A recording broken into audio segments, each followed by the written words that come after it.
Welcome to the Resilience Hub. I mean, this is the centre of energy for the whole of COP, right? Resilience Hub and Children and Youth Hub. So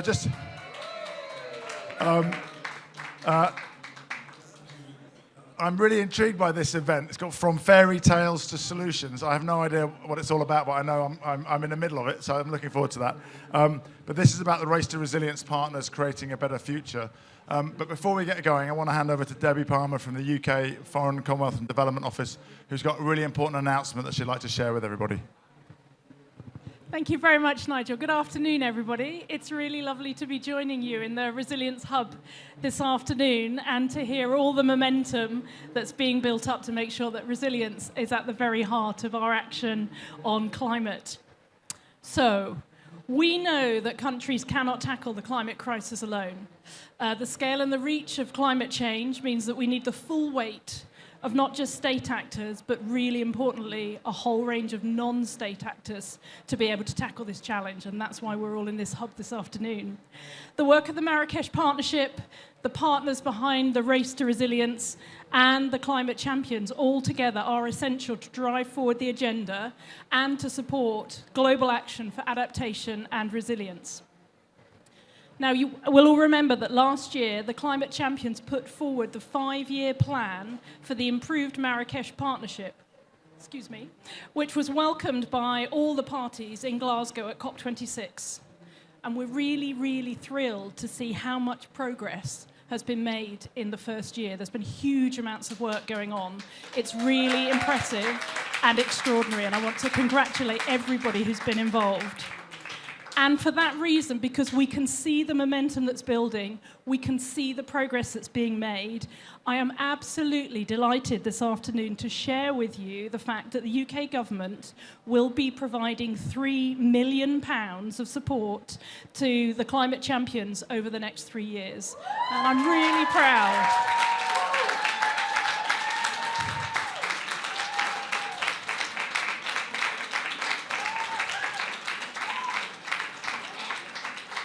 So that's absolutely a testimony to all the work you've done. So right back at you. Well done.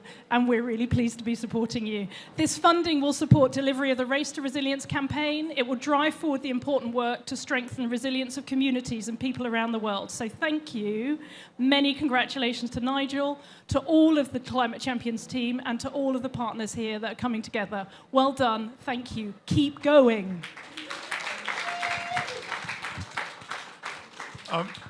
Debbie, I want to thank you so much to the UK government and the FCDO. You've been the money's really important and really helpful. Everyone knows that. We need that. But you've been co-conspirators from the beginning. I think you lent us David I don't know if it was a day a week, but we managed to snaffle him a lot more than that, it seems. And David, you know, who was it are you still at the FCDO or you're? I can't remember. Yeah.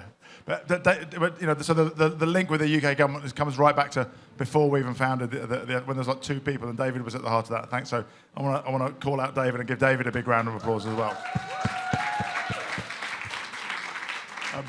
And it's also just want to say this because a lot of people say to me, Nigel, what's going to happen with the Climate Champions when you step down? So obviously we've really built up the work over the next years, and I'm like, it's going to carry on and go from strength to strength, and it's because of the kind of support that they're able to give the Champions team. Mahmoud is absolutely on a roll. We know who the Emirates champion is going to be. We can't tell you that. It'll be revealed soon, but she is going to be fantastic.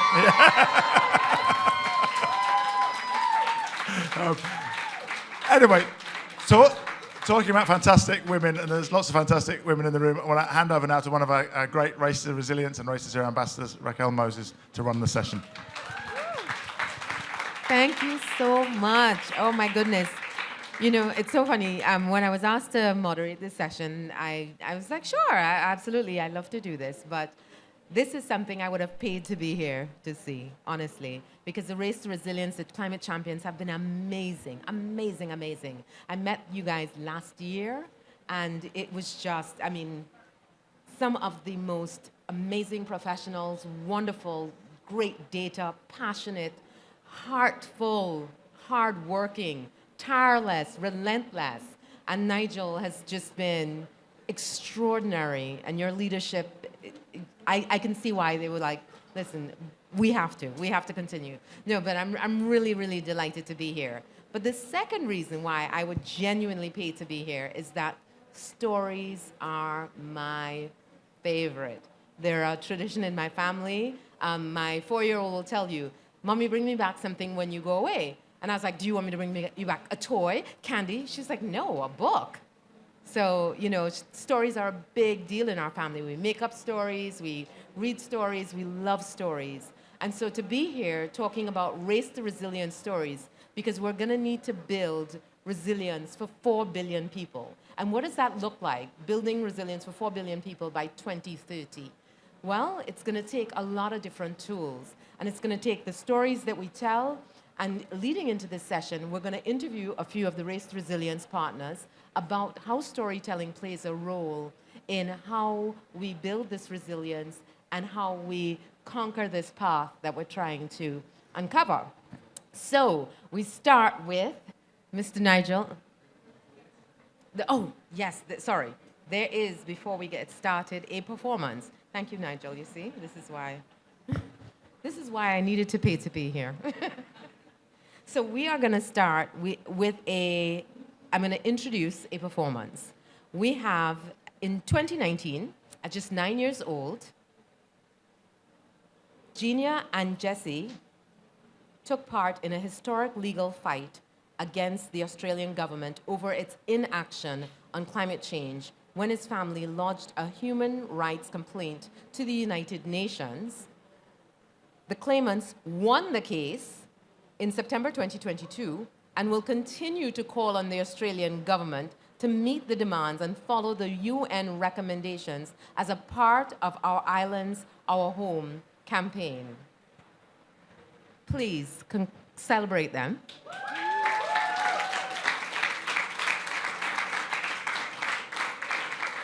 And now we ask them to join us. Genia and Yessie Mosby, climate activists, who are going to share with us.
explain the story? You mentioned that you were going to do a story, a great story. Yeah, we explain about the song and tell a story. Do you want to share?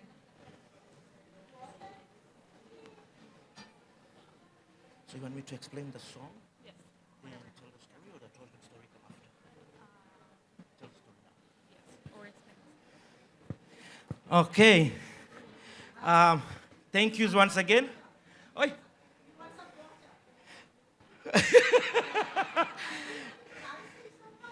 Thank you. Thank you. Can give Auntie a clap?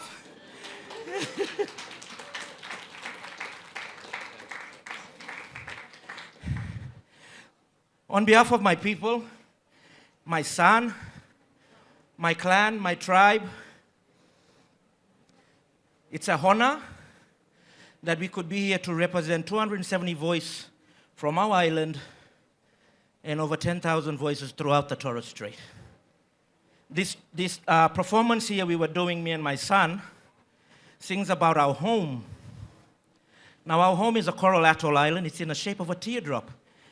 And it sits in a part where it's really dark blue, the water, the ocean. Some might say it's blue like my eyes. Well, this song sings about you were in a boat and you were looking back towards your home. The water was so crystal. It was that fine that you could not see the horizon. It was that blue that the sea was the color of the sky. And you seen how beautiful the island was sitting so peacefully. It was like it was floating on the deep blue sea. So that's the performance what we were doing. Thank you. And when everything finished, I'll tell a story, correct? The story now or the story after? You want? Okay, I'll tell the story? All right, yes. Well, you get double one. You get a performance and you'll get a myth and legend from my home. Now, this myth and legend is one where it's a love one. It's about a boy and a girl. The boy was named Kaigas, and in our language, Kaigas means the shovel-raised shark. It buries itself at the beach, on the shorelines. People will see it probably. Whoever lives on the coast in the tropical areas, you know what Kaigas is. You want to sit down? Come sit down. And Buya was that girl. She was so beautiful. And Buya in our language means light. So Buya had a gift that she created a lot of things.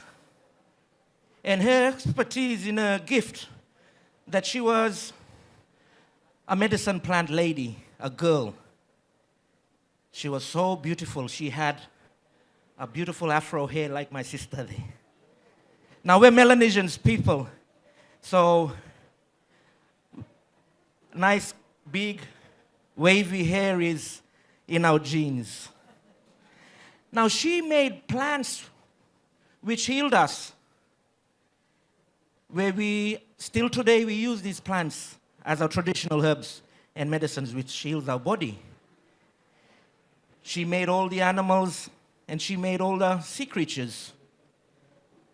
So when she made, and she was happy and she was walking on the shorelines, she met someone, and it was Kaigas, the shovel-ray. Something met twinkles in her eyes. She fell in love. And she fell in love with this young fella. They became such a good friend. The things what Buya made, Kaigas was the only one who could go into the water and see, and he always comes back and tell her, the colors of the coral is like the rainbow you made in the sky. And Buya started to relate with him. That, wow, everything Buya made when all the birds which they fly from Australia to Papua, Buya made little birds which sings the songs of love. And they welcome these birds as they do their migrational journey across to the next continent. and butterflies flies out and dance to the music of love. Something came and happened. I'm shortening the story because I don't have much time. Something happened. Kaigas took off into the sky. When he went into the sky, Buya couldn't see him. So Buya grabbed the sand and chucked it into the skies. And it's glittered into the sky where we call the stars and the Milky Ways. And Kaigas is sitting in there as a star constellation where my people, even still today, use it as constellation to navigational travel. And we still practice and we still follow these constellations when we do our voyaging to other countries, other islands, to visit our families. So that is the story of Kaigas and Buya from the Torres Strait, Australia. Thank you. Wonderful. Thank you so much. Thank you so much again. What a beautiful dance. What a beautiful story. And the dance in and of itself was a story. All right. So now we're going to talk about the role of storytelling in the race to resilience. All right. So Nigel, let me start. Actually, I'm going to start with Denise. Are we going to see her on screen? Yes, we're going to see Denise on screen. All right.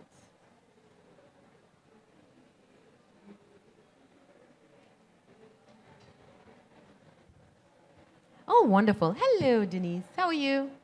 Hello. Yes, thrilled to be here. Oh, good. I can hear you as well. Wonderful, wonderful. All right. So, Denise, let me tell you, Denise is the Professor of Sustainable Business within Southampton Business School, expert on storytelling for climate, which I think is quite relevant to what we're talking about. So what is the value that storytelling brings to climate communication? Well, I got into it first because, I can do academic articles, but how many people will read them? So really it was a way to get broader reach. And also to try, I'm quite interested in climate fiction or sort of smuggling green solutions into stories aimed at the mainstream, because I wanted to access those people who might never choose to watch a climate change documentary. I mean, let's face it, avoidance is not an irrational strategy in the face of something so scary, but yet we still need people to be on board with the solution. So I think stories enable us to move out of our own echo chamber and start reaching a much wider audience. And I also think they can make things more engaging.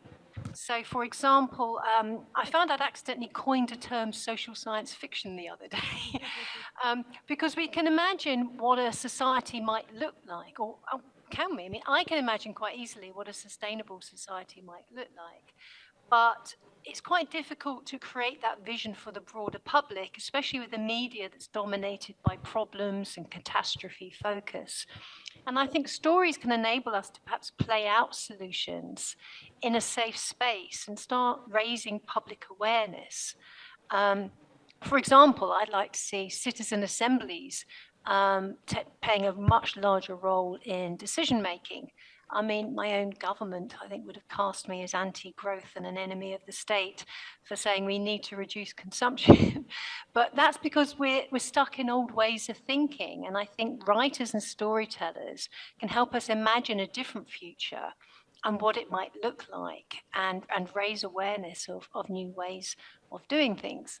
So, and you can have heroes and protagonists that people can identify with. And you can sort of imagine yourself in a situation, imagine solutions being played out. So I think really for engagement and as a way to introduce people to new ideas, they can do much more than perhaps any sort of proposal or sort of dry academic article could do. All right. Thank you so much, Denise. All right, and Nigel. Okay, so what is race to resilience role in storytelling and why in stories? And why is it a priority for the campaign? Well, we have the Race to Zero, which is mostly about how do we get the cost down and drive up the deployment of technology. So I've just come from a really exciting event about green steel. It may not be exciting to you, but it's exciting to me. And it's necessary part of the solution. But that's really kind of technical and financial and policy, because it's dealing with policymakers and business leaders and financiers. But the whole point of the Race to Resilience is that it's about people. It's about lives and livelihoods. It's not about abstract ideas or technologies. It's about local people and the things that need to happen that will make their lives more resilient. So that just lends itself to a different way of engagement, which, as Denise says, is accessible. So I think that's the first reason, is it's about people and people respond to stories. And secondly, it's not about silver bullet solutions, like once we get enough green hydrogen, we can make green steel. It's about the sparks of ideas which inspire people to find their own unique solutions in their own context. So again, it needs to be a bit more of an invitation to imagine different futures rather than defining them. So I think there's lots of reasons why storytelling has a really central role in the Race to Resilience in a way that it doesn't necessarily have in other parts of the challenges and the races that we're running. And it helps us with connection too, right? I mean, you know, it taps into our common humanity. We have very similar stories despite being from various different places. Can we have Denise again? Yes, Denise, what makes a story more or less inspiring and able to connect with a reader or a listener? What are the elements that would make it, that create that connection? I think the one thing stories have is emotion. So that's something you don't get in academic articles or government reports, is you get emotion, and it makes people care. There's this process called narrative transportation that people get when they're immersed in a storyline and identify with the character, and they're seeing things through their eyes. And when the character's sad, they are. When they feel triumphant, so do they. But also, so there's that. It engages our heart, not just our minds. And I think that's a very important thing. I've done a fair bit of research on how people respond to stories, both in terms of how you construct new stories, but also in terms of fiction. And one of the things I think people assumed for a long time is you needed to scare people into action. But I think nowadays, if you're not aware about the climate crisis, it's because you're choosing not to be. And that approach, I think, can just raise eco-anxiety. And it's kind of like revving an engine while not being in gear. It creates a lot of negative emotion. And actually, it's the stories that include solutions that really inspire positive behavior change. And I've done research across so many different formats and contexts, and I'm getting the same result each time. It not only makes people feel more hopeful and optimistic, it doesn't make them complacent, as people assume. If there's a solution and things turn out, it makes them think, hey, maybe something can be done. Maybe I can do this. And so it's counterintuitive, actually. A lot of people think, no, you need to focus on the problems. But so having a role model people can identify with, carrying out actions people feel able to do, harnesses that eco-anxiety towards constructive action. And for me, a good story on the story front, as someone you can relate to, and an emotional arc challenges you overcome, and the strong character. But in terms of inspiring behavior change, you need to harness any issue you raise to a solution people can engage in. And I'll give you an example. Let's see. We've just Can I get this in front? There we are. It's trouble doing a blurred background. There we are. So we just constructed this story, No More Fairy Tales, stories to save our planet, bringing together experienced authors such as Kim Stanley Robinson with climate experts to write 24 different stories that all address different ways, from ocean carbon capture to nature-based to cultural ones. I wrote a story myself set in a citizen's jury where 8 people have to debate different climate solutions, such as personal carbon allowances or the sharing economy and so on. But one of them is an assassin. So people then are engaged because they think, who's going to get killed? Who's the assassin? But at the same time, everyone is saying what each solution would mean to them. They all have their own reason to like it or not like it or feel strongly about it.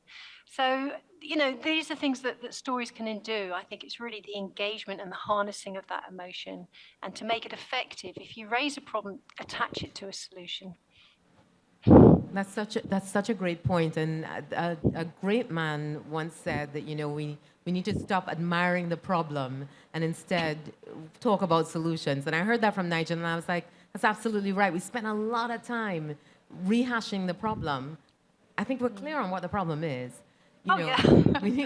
we need to look at some of the solutions. So Nigel, from your many travels on the front lines, looking at some of the more vulnerable communities, are there any stories that you'd like to share about what's happening on the front lines and where you're being inspired? So I wasn't that great man. That was someone else's quote, right? So just for the avoidance of doubt. No, and I think Denise is right. There are lots of different forms that stories take, right? My wife's a poet, and we had a rap artist, and so poetry, songs. I think actually the video which the presidency put together at the start, the Arabic language has an amazing history of and respect for poetry, and it was very poetic, invoking both the negative and the positive emotions. It had a narrative arc itself, Denise. And they kind of, I'm a huge fan of Kim Stanley Robinson. He joined us in Glasgow, and we had a series of science fiction authors around the world working with us with Arizona State University. And Kim would call that like critical utopias. So believable, messy futures, not utopias where suddenly everyone gets nice, because we know that's not believable, but messy futures where we actually do muddle through and find the solutions, and go through some pretty dark places. But my stories are stories of how change is happening. And I'll just very briefly share two. One is the story of how a little girl and two little boys had the courage to speak to the grown-ups, and that ended up transmitting a message to the most powerful people in the world. And that's Sophia and Francisco, two, 10, 11-year-olds, about the age of Genia, who met Mahmoud in the Latin American Climate Week, and so impressed Mahmoud that he decided we've got to invite some children, that led to the Champions team working with Mahmoud to invite 7 children, which included Genia. And then when we met this morning, and we asked the children to say what they wanted to say to me, ask questions. They had some great questions. And he just looked me in the eye and said, I don't want to be a refugee. And then 20 minutes later, I was talking to a bunch of ministers and CEOs about decarbonising industry. And I said, look, before we start talking about decarbonising industry, I just want to remind you of why we're all here. And I shared with them what Genia had said. So from Sophia's great speech in Latin America, through Francisco, to Genia, to ministers, it's amazing what one voice can do if it really speaks from the heart. And the second one I want to share is my troublemaker-in-chief, Sheila, who I met about 5 years ago when we were working on an urban transformation initiative. And Sheila was, as is often the case, less so now, but was the only person representing the grassroots in a group. And I remember her in her delightful but quite blunt way saying, unless this research is serious about informal settlements, slum dwellers, then I'm out. And I remember writing in my notebook at the time, end of slums by 2030. Like, that's the kind of ambition we need. And then last year I went to Kenya, and I told Sheila that I was going to Kenya. She said, oh, you must meet Joseph and go to Mukuru slum in Kenya and hear their story. So I went there, and Joseph took me around and heard the story of how the grassroots organizations had come together with lawyers and discovered that there was a constitutional right to have a plan for the improvement of their settlement. And then they'd worked with geographic information systems providers, lawyers, architects, planners, but very much as a bottom-up community-led but professionally supported initiative to create a plan. And then there was a change of governor during COVID, and he needed a plan, and so he went to the community and asked for the plan and started implementing the plan. And that inspiration has led to me egging Sheila on, because she came up with a crazy idea of, like, everybody in the world has a right to a decent roof over their heads. And so next week, Sheila, with big engineering firms and big manufacturing companies like Arup and Holcim, is going to launch the Roof Over Our Heads campaign. So again, one voice just dropping that pebble in the pond at the right moment can lead to unbelievable change. Most of the time it doesn't. Most of the time the ripples just fade away, but sometimes circumstances align. So both of those stories for me are about why we should never give up telling our truth from our heart. So that's what really inspires me, is that kind of chain of human connections to bring about change. Excellent, and thank you both so much. Thank you, Denise. Thank you, Nigel. Thank you for sharing your stories with us. And so next, thank you. Applause.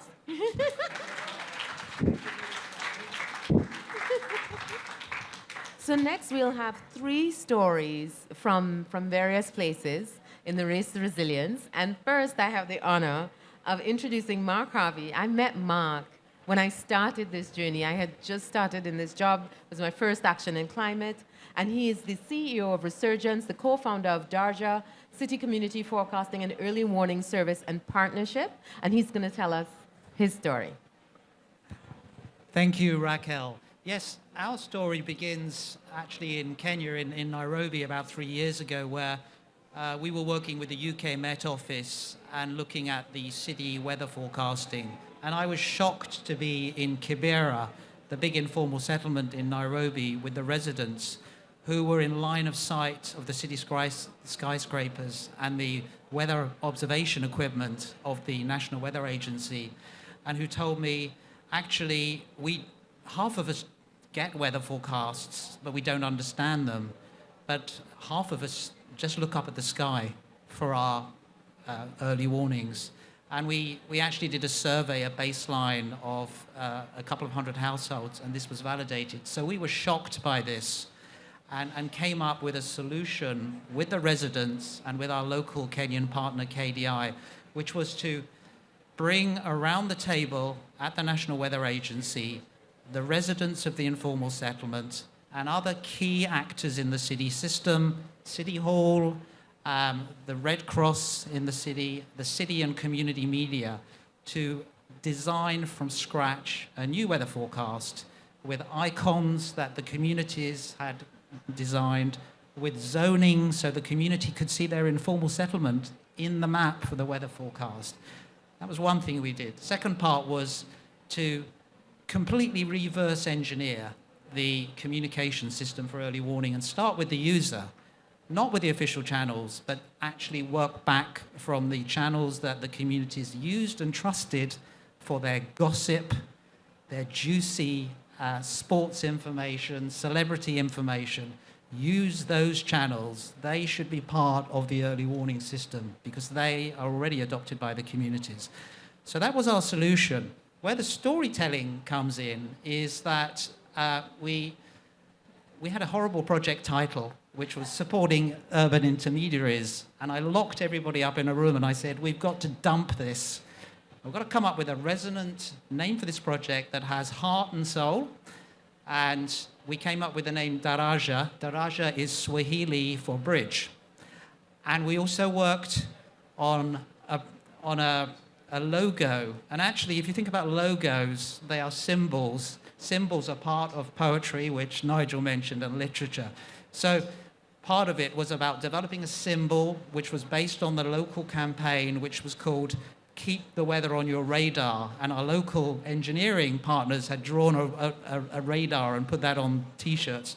We distilled from that a logo. Second part of storytelling was to hire the top local Kiberan filmmaker to tell the story of Daraja and James. James was one of the community leaders, so he was, in the words of Denise, the protagonist. We produced an 8-minute feature film that was premiered at Glasgow, the story of Daraja and James, Mr. Weatherman, who produces a local relay system inside the 7 villages of Kibera.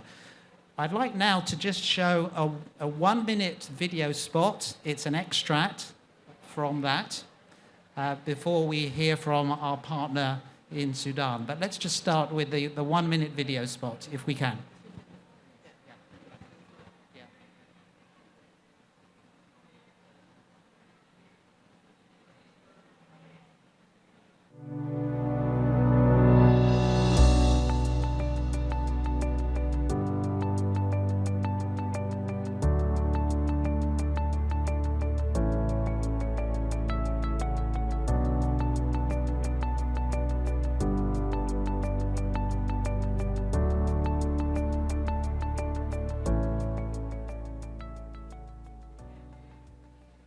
My name is James Kirika. I'm a Weather Mtaani leader.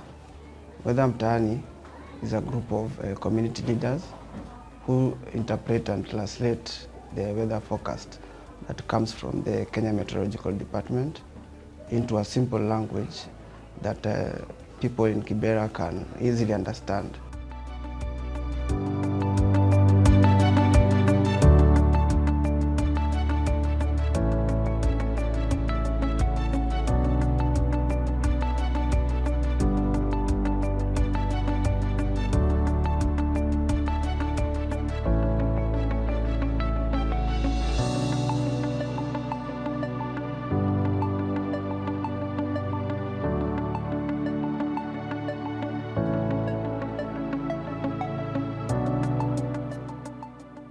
Thank you. So Daraja is the bridge for early warning and forecast information to the billion-plus residents of informal settlement that are represented by Sheila and her colleagues at Slum Dwellers International. These are the people that we want to create a bridge for between the national forecasters and those communities. Daraja also happens to mean in Arabic, because we all know that Swahili comes from Arabic. In Arabic, it means step or degree, as in Celsius and Fahrenheit. And I'm pleased to introduce our first partner in the Arab world, Maysoon Badi from the Sudan Urban Development Think Tank. Welcome, Maysoon. Please do tell us how you've been inspired by Daraja and how you're proposing to adapt Daraja for your own communities in Khartoum, Sudan. Assalamu alaikum. Hello, everyone. Thank you, Mark, for having me. The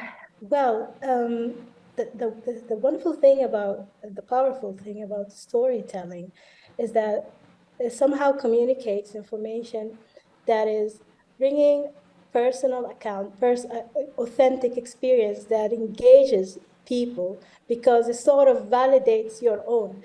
And what I was listening to the story of James and watching the video, the longer version of it, I was thinking, hey, that's what's happening in my community as well, because he was saying, the way their community deals with weather information is that firstly, mostly they don't get it, they don't receive it. Yes, also here, if they receive it, do they actually understand it? They understand the jargons? Yes, so it's also the same problem as we have.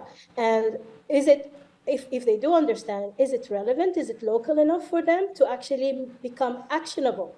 So in my community, we also don't act on weather data because of all these reasons, whether we don't understand it, we don't receive it, we don't act upon it. And this is the wonderful thing about, connecting that story to yourself. It prompts you to take action. And I was looking to their story and saying, hey, we can do it too. And this is what brought the Daraja initiative, also bring it and trying it in Tuti. We're just starting with that. Thank you. Thank you, Maysoon. Yes. So thank you very much.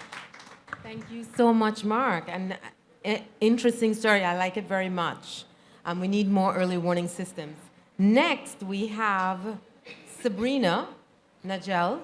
Yes, Coordinator Scale for Resilience Program, Innovation Manager, YAPU Solutions. And online speaker joining, Delphine Namji. Yep. Hi, everyone. I'm Sabrina, the Scale for Resilience Coordinator, and I am going to tell you a story today. I'm going to tell you a story today about how we crack the nut to channel finance to the most vulnerable to climate change. So let me tell you about Azaitou. She is a farmer from Senegal. She works 14 hours a day to provide food for her community and for her family. You can really tell from her hands that she has done hard work for years. But this year has been so challenging. This season, it has been simply too dry. So she already knows that the months that she has been putting into the harvest will actually not show.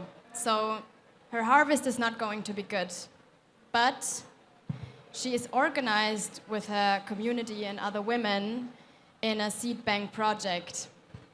And she has heard from the community that there is a change maker in the community, an agent of change, and her name is Ngone. And Ngone works for a bank, and this bank offers credits to smallholder farmers to invest into adaptation solutions.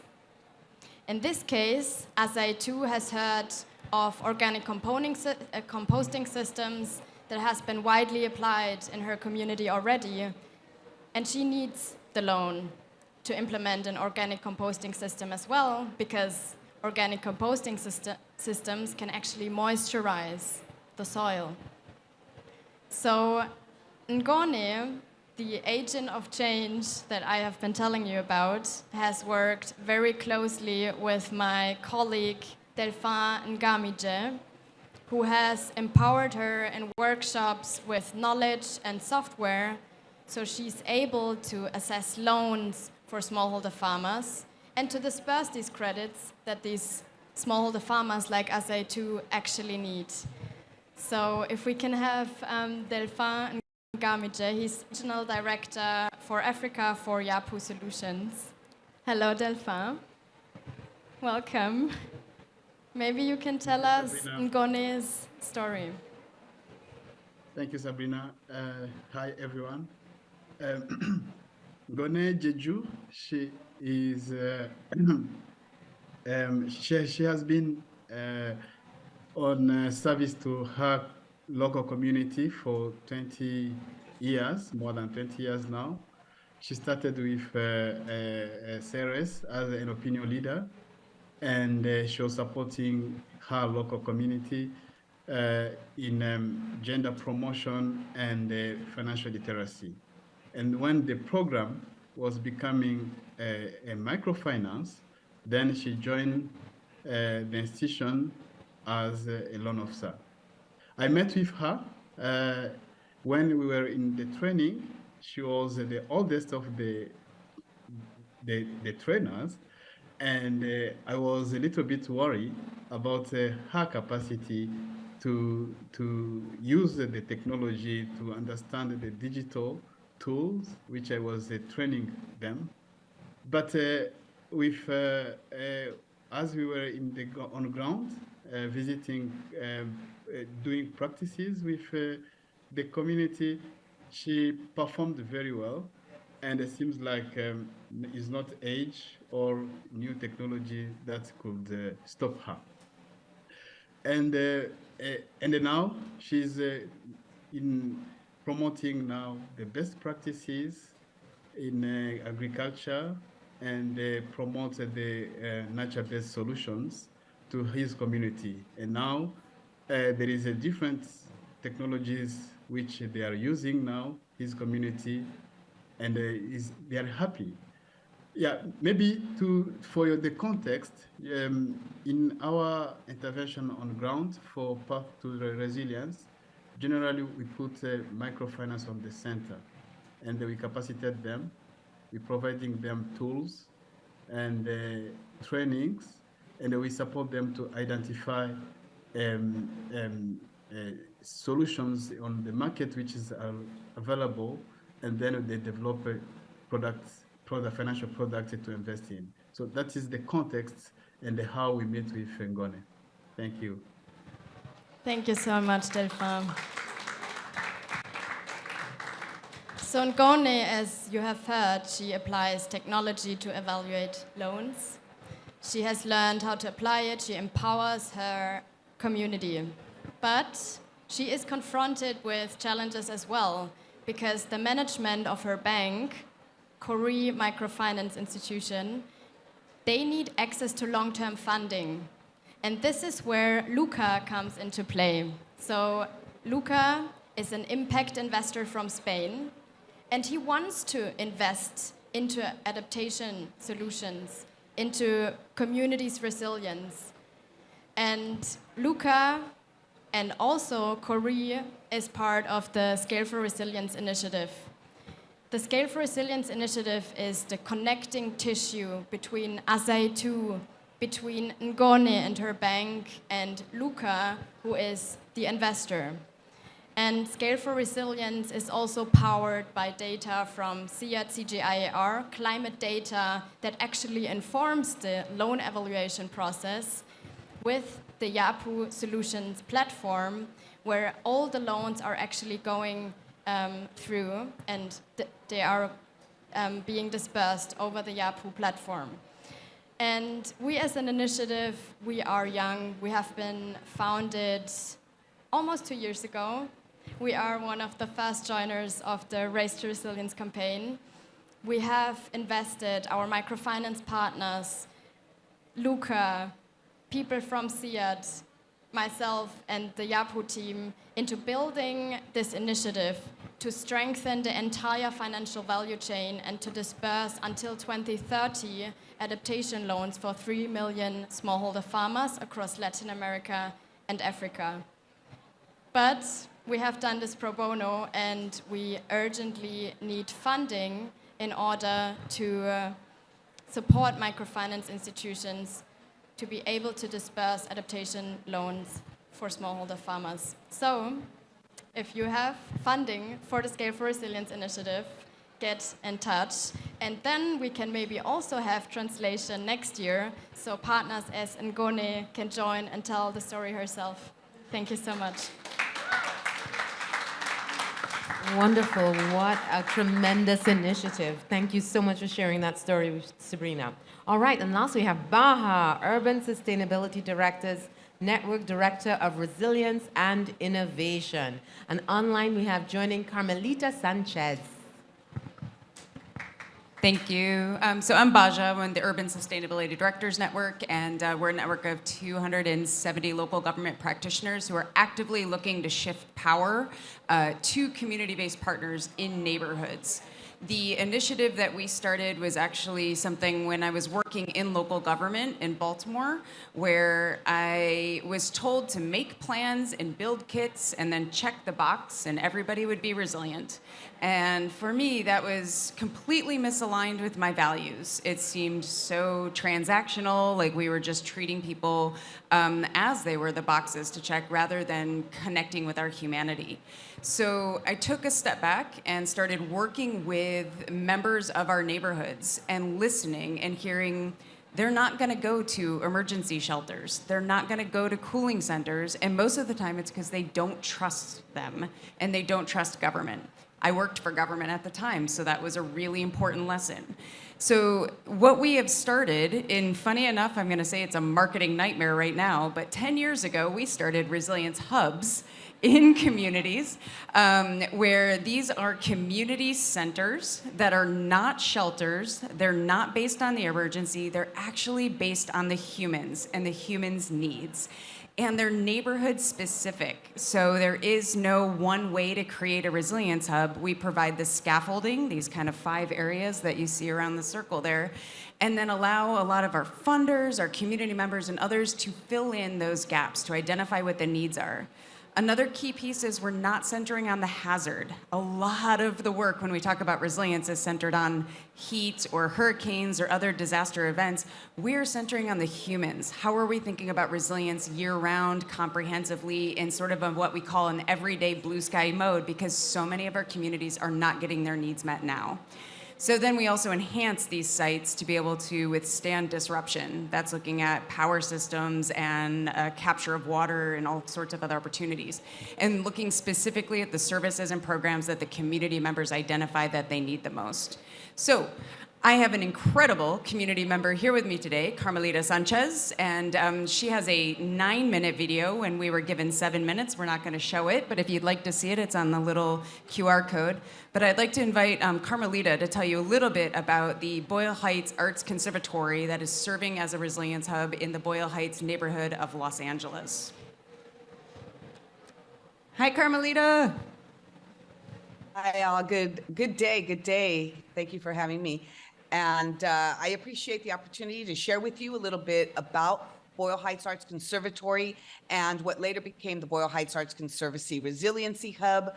We are a resiliency hub that really sprung up around the need of the community, and it happened over time. We weren't necessarily looking to become a resiliency hub, but the resiliency hub was looking for us. So that is one important thing that I must say about being a resiliency hub. It's really meeting our community where they're at, listening to the needs of the community. And we had already been serving. The Boyle Heights Arts Conservatory is primarily a career development and a career workforce development organization. We concentrate on introducing careers in film, television, broadcasting, and digital media. And with that, we have, as you can imagine, because there's no age range to our center, we have an assortment of community members, family, young people that we serve. And we started realizing that their needs extended beyond our services. So then that meant our services had to extend as well. And one of the areas that we are very fortunate in is we have a building that is very cool, temperature-wise. Well, I guess maybe it's cool in other ways too, but it's very cool temperature-wise. And we would notice that when the days got hotter, we would have unexpected visitors that would just come in and say hello and et cetera. And then that's really one of the buttons that made us realize, oh, this is people coming into our space, not necessarily because the programming is there, but because it's hot. It's hot outside. And that's really when we got fortunate and our partners happened to come in and come together and realize the space is already being used for resiliency needs. So resiliency is what we really focused on. And with our partnership came the parts that we couldn't do ourselves. Came the potable water, the upgrade to the grid, the solar installation, all these things that are way beyond anything that I could have understood at the time or I could have put together.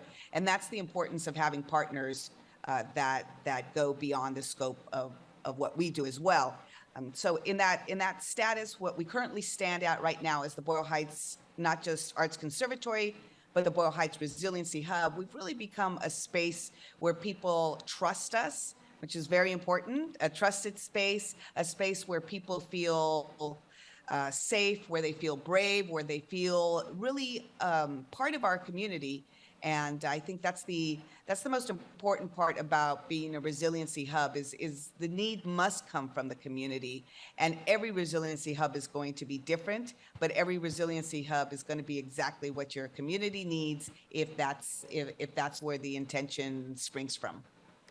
Thank you so much, Carmelita. You've been fantastic to work with. And I think one of the key things we just want to mention is that sense of belonging, the sense of trust that already exists, the idea that we're not creating a brand new building that is in the middle of nowhere or slapping solar and storage on another facility that isn't being used by the community. The key to these is a trusted space that's fostering that sort of connection. And you even see it. I'm going to say the name in some ways mimics here as well. It's a trusted space. People are coming to gather. So we'll make that connectivity between the Resilience Hub here at COP and the Resilience Hubs that we see in the community, because they are a space to come to where you can get access to your resources, your information, your Wi-Fi, but also meet the people that you want to connect with. So thank you so much for having us. Thank you so much, Baja. I really appreciate that, and what a great story. I love that. People just started coming in the heat, and you notice, Wait a minute. This is more than just stopping by to say hello. All right, so we have 5 minutes left, and I wanted to open the floor in the event that there are any questions. I know it's not a lot of time, but if there are any questions for Baja, Marks, Sabrina, let me know. Any hands, any brave souls? Yes, one brave soul.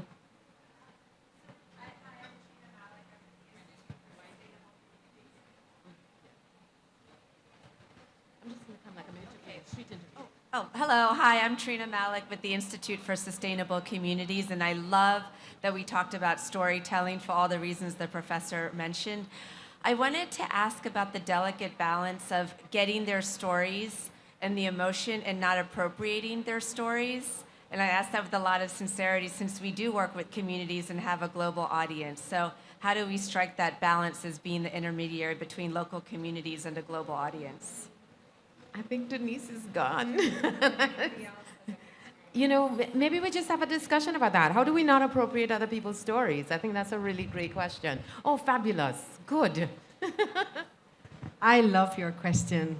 I think it's not only about not appropriating of the stories of the communities we work, but also of recognizing that those solutions are not owned by one actor, but recognizing the many different actors that enable that solution. So both ways. I think if we are careful when we reflect those solutions, sometimes we are careful to also reflect those stories and name actually it was made in this opportunity with these different actors. It's a way of also helping that keeping alive. So we have a responsibility to recognize where it originated, but at the same time, keeping it alive, continue sharing the story. Because we want to, as the professor said at the beginning, inspire and get that positivity going on. So I think it has its positive side as well to be able to capture and tell it forward. Thank you so much. Marvelous question, and I agree. I mean, I think it's such a delicate balance, but you want the stories to live on, and you want them to continue. But I think, you know, always sort of pay homage to whose story it is, so that you're like, listen, this is a great example, not my story. Yeah? Any other great questions? No? All right. Well, with that, all right. I've been given the A-OK to wrap up and close. I want to say hi to my Trini posse. Yay! Yay! And we are big storytellers. We have, who's ever heard of an Anansi story? Seriously? Oh my goodness, your lives are lost and missing stuff. And a Nancy story, and Nancy is like this crafty spider, and it's like stories that originated in Africa. And he's just like always up to stuff, like he went to a wedding and he was so hungry and he saw all the food and he ate all the food, and that's why dogs and cats don't like each other anymore, because it was a dog and a cat getting married and the pigeon, and that's why the cats and the pigeons don't like each other, because Anansi the spider went to the wedding and just was gluttonous, ate all the food, ran away with the wine, and everybody was like, wait, what kind of wedding is this that you don't have security? And how did you let him just run off with the food? And it was just a fiasco. But if you want to just have an entirely new awakening in your life, look up Anansi stories and start reading those. So that's my gift to you.